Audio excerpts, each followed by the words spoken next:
I'm the queen of the world. Oh, ikot-ikot. Anong oras na kaya? Alas 6:15 na.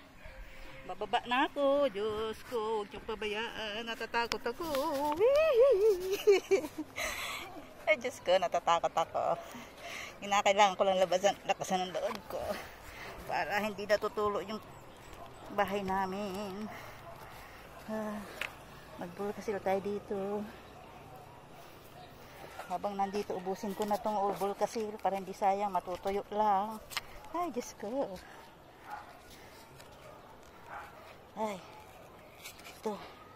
Bigyan na yan. Ay, tumigas na yung sa daliri ko. Bababa na ako.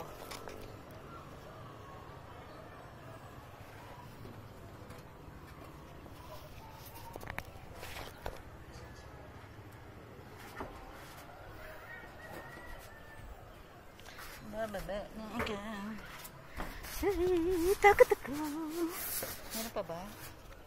Lagyan ko na lahat. Sayang yung bulkasil. Matutuyo lang to sa ano. Pag nabuksan na. Ay.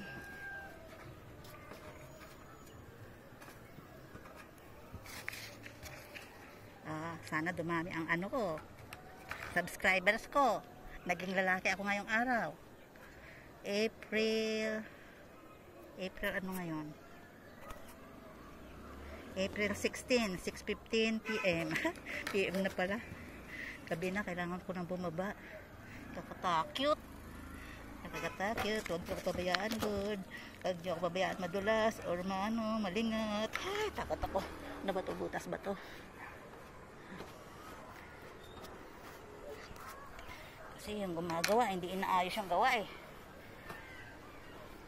Dapat pag gumagawa kayo ng mga bubong, kayong mga lalaki pa naman kayo, ayusin nyo naman gawa ng bubong. Kahit di kayo nakikita, porkit babae ang pinagpapatrabaho sa inyo eh, hindi nyo inaayos. Kung naging lalaki ko, bugbugin ko kayo eh. Joke lang. Nasasabi ko lang yun kasi hindi maayos pagkagawa sa bubong namin. Tingnan nyo. Masyadong dikit-dikit mga tornilyo. Hindi pa nilagyan ng bulkasil lahat. Binigyan ko naman ng bulkasil. Kailangan to ipapuntura, nabubulok na. Kita niyo yung bubong namin, no? Ito kinakalawang na, bago lang to. Inabit lang to nung February, ano ngayon? February ba 'yun o ano? Hindi ko na alam. Hindi ko na matandaan. Kailangan na papinturahan. Nabubulok pag tag-ulan. Ay, Diyos ko. Huwag niyo pabayaan, mababa na ako. Iligpit ko muna tong mga gamit ko ng gunting, tsaka bulkasil. Meron pa ako doon. Ay, natakot ako. Tingnan niyo ako.